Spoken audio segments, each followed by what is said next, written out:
Hello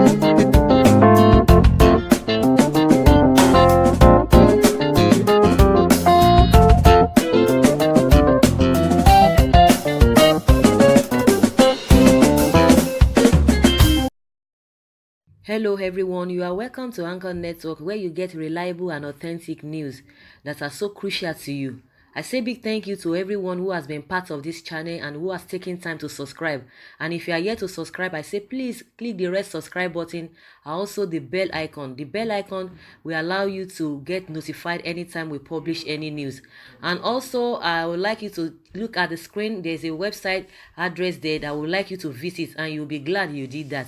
Thank you very much.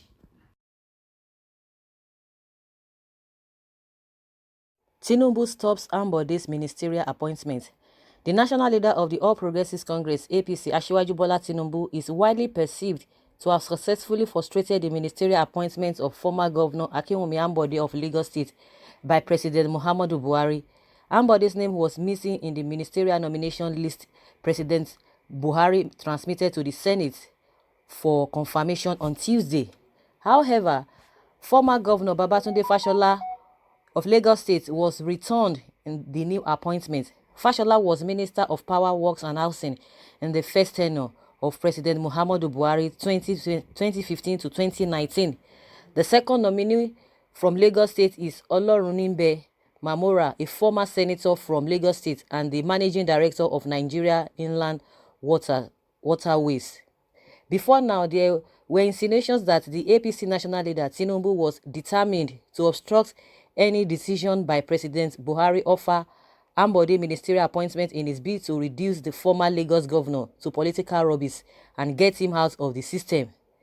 Party sources told National Daily that President Buhari had read the trend and resolved to avoid anything that will stimulate conflict at the highest echelon of the APC leadership in his decision to drop Ambode from the ministerial appointment.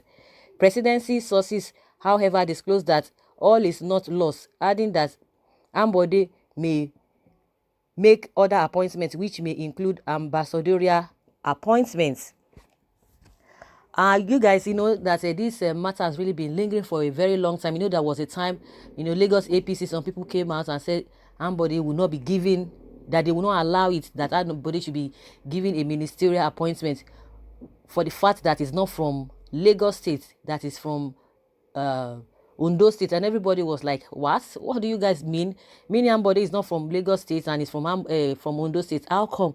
And he became the governor of Lagos State, and according to them, they say constitutionally it's okay for that, but when it comes to ministerial appointment, he wants to represent the people from Lagos. When it comes to ministerial appointment, that constitutionally he cannot do that. But trying to weigh, and people are trying to weigh the governorship position and ministerial position. I don't know which one is bigger, because to everybody, to me, I believe governorship position is quite bigger than that of being a minister. But they know how they do all of those things. But at the end of the day, people, they were really coming out, and when you look at the whole thing, the people coming out, going against all of those things, because some people were really interviewed and they made mention of their name. So it was not something that people are not just talking from abstracts. The whole information is in the public domain, according to the way they reacted, that they never wanted him. And we believe that all of those people are really working under Tinubu. So there is no way Tinubu would have been, totally be cleansed out of the whole thing. But everything is insinuations, because nobody can just walk up to Tinubu and say, oh, you are the one that obstructed this. Of course, he's not going to agree to that. He will tell you that he doesn't have a hand in it, just the way he was not given the second ticket to have become the governor for the second time.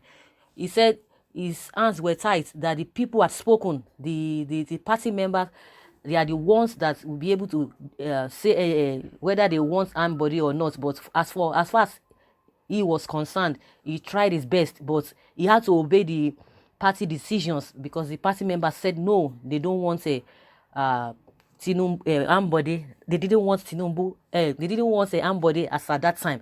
And if you really look at it, there was no way you would have held Tinubu responsible, because you could see and feel everything, at the atmosphere. Then even people that were not even party member, a lot of people were really complaining about how Ambode operated and how he treated a lot of people. So people were like, if he could treat um the public that way, so how much more the party members? And they were complaining a lot. And if you really look at the whole thing, Ambode could be right, the party members could be right as well. So irrespective of how you want to really sanitize the system, you cannot bite the fingers that fed you. That is how it's really been said. So the party members, they knew how they rally around him for the first time and made sure that he became the governor. So at the end of the day, the complaints they were having was that he didn't carry them along. A lot of them would not really see him, even to the extent of the chairman of the party in the state.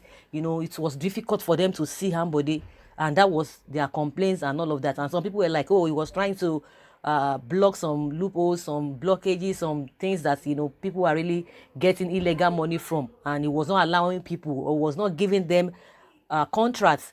The party members, they still said that they were not even getting contracts and all of that. So and at the end of the day, the whole thing was just like that, and he didn't get the whole thing. So like I said, there was no way Tinubu would have been held responsible for that, because even if he had insisted, no matter how powerful Tinubu is, no matter how highly placed Tinubu is, he still respects the party members. Because when complaints are becoming too much, even if you wanted to intervene on Ambode's behalf, the party member wouldn't have. And since he has conscience, if he has conscience, when 2 or 3 or 4 people out of 10 people, 9 people are saying the same thing, of course he will be handicapped. And that was what he said. He said he had tried his best, and when the insinuation was like, okay, the president had to come in to intervene and all of that, and he told the president, according to what we heard, that there was nothing he could do, that the party had taken decision and there was no way he could unturn what they had agreed on. So, and that was how Babajide Sanwo-Olu came on board. So at the end of the day, insinuations were going that the president might want to compensate him. They said all the people that lost the second term of coming as governors, that all of those people will be rewarded and all of that. Those were the insinuations and rumors that was really going around, and that the president might really consider him to be a minister. But some people still came up and said, no, there's no way it can be this and that. It's not constitutionally, it's not fit to do that. And more so, because of that grudge they have, that there's no way this guy will go up again, to get that position. Because if not for the party in the first place, nobody, even Buhari, wouldn't have known Ambode. So for the fact that they tried not to let him come back for the second time, the same thing that they were going to do. And at the end of the day, we saw that the whole thing really, came as they said. So as it is too, there's no way people can still really hold Tinubu. But of course, maybe because those people that were really coming against Ambode that time, that President Mwabano should not even try to appoint him as a minister. They are all Tinubu people.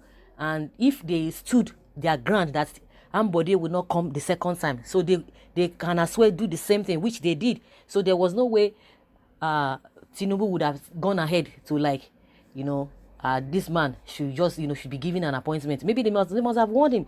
All these most of these leaders that you see, most of them, they listen to the people, because they use the people under them. Those are the people they use to get information. Those are the people that do most of the jobs for them. So you must listen to them. If you think that, okay, you have arrived and you don't want to listen to all those people under you, by the time you will need their help, you will not be there, because most of the job you can't do it. When you talk about mobilizing people, when you talk about going from places to places, there's people that do that. As a leader, you can't be doing all of those things. You have people that will be doing all those things for you. And if they say they want something and you don't give it to them, definitely you will come back to them. So definitely he has to really obey them. It's vice versa.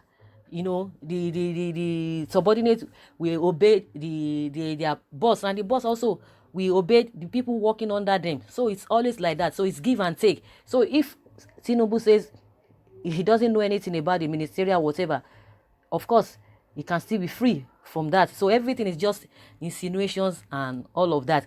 But from what we still had, maybe from the presidency sources, that he can still get ambassadorial appointments. So as it is now, the whole thing is sealed up.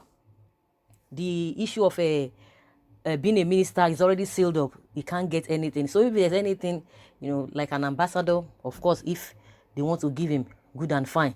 If those people will not see come say, no, this guy, you can't go. So good for him, or lucky him if he gets that appointment. But at the end of the day, the people that are even getting one position or the other, what benefit? It's just for them. It's just for them, to be compensated. Like we as masses, it doesn't have any impact on us. They are the one that will collect the big salaries. They are the one that will enjoy the dividends of democracy. You could see that we will just go under the sun to go and do the voting. At the end of the day, they will do whatever, or manipulations. The person they want, to hold any position, that is the person they will really put there. So we will just do our rights, by going there to vote, because it's our constitutional right to be able to vote. So we just go and do our own. But at the end of the day, all the things that they promised us, we don't get all of those things. Now Fashola is going back for the second time. If I ask you guys, what did you really gain in the first term of this APC regime, as far as electricity, housing and works, are concerned? What are the things that we Nigerians really gain in the first place? So when you talk of marginalization, or people that that are looking down on people, it's just for them. If you don't get one appointment, that's when they will now be coming out, oh, we are being marginalized, we are this, we are that. At the end of the day, by the time they get that position, they don't even know us. So there's no point fighting for these people. There's no point, you want to be on the side of one person, or on the side of the Mr. B or Mr. C. It doesn't work that way, because once they get it, they forget you. Even those things that they promise, you can't see any of them. There was one road in Ikorodu town. Immediately around that time, there was election time. If that road is so bad, and at the end of the day, a month to that to election, they just came, they did all manner of fire brigade work. They brought sand, they brought stones, and just they just put it there. They didn't even spread it, and they even they had one party. Could it be a party or whatever? A kind of inauguration that they were about to start that road. The road is Shagam Road in Ikorodu. Shagam Road. Anybody that knows that place, so you'll be able to know what I'm talking about. So they just came, everybody was happy. People were like, don't mind it, people, because election is coming up. Oh, they said, okay, now Fashola is the because he was a governor. Because even that road before, when he was a governor, before he became governor, when he was campaigning, when Fashola was campaigning to become the governor, he came to those areas and he told them that they were going to do that road and all of that. This man spent 8 years. Of course, Fashola did something, but the people in that area, he spent 8 years, and after that 8 years, he didn't do anything. Ambode came, the same thing. Spent 4 years, he didn't do anything. That road is still there, still messy, and that road is a federal road. But they would tell you, but at least it's within inside the Lagos. That's where it connects Lagos and Ogun, Shagam Road in Ikorodu. So at the end of the day, people were like, don't mind them, because election is coming. That is why they are coming. And they just put all those things. Do you know, they didn't do that road up till now. The place is so messy. The place is so messy. It's not motorable. The whole place is just, it's just somehow.